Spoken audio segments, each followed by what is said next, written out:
En tim ma lit ahinya kendo akini inyalo time nang'o nikech koro gin nyithindo matindo kendo girocho ratich nyathi matin. Koro mana kaka ruoth wachono ni jonyuol mondo ong'e nyithindgi kendo migi puonj makare ka gidongo, nikech ngima mabiro en ngima ma ibiro dagi nyithindo mapod tindo gi sani.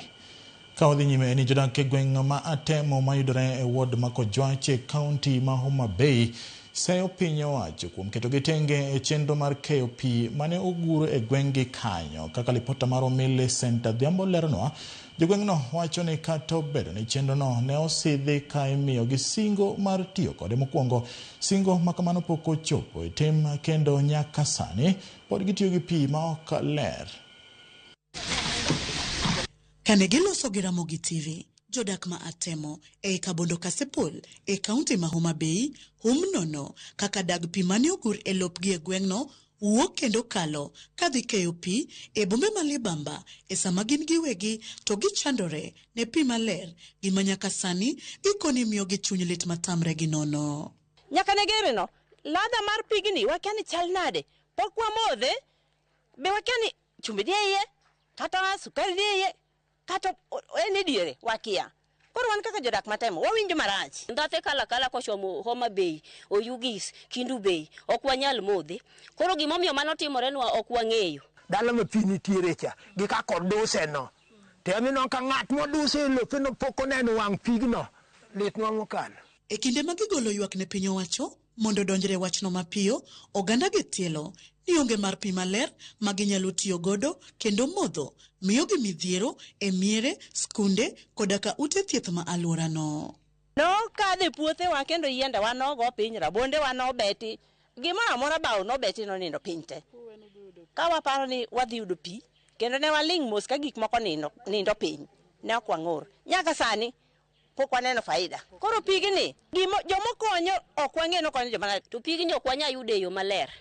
Wan mwachak wachandore ni pi matong' ni onge pi mane wazunge drill e iye ka.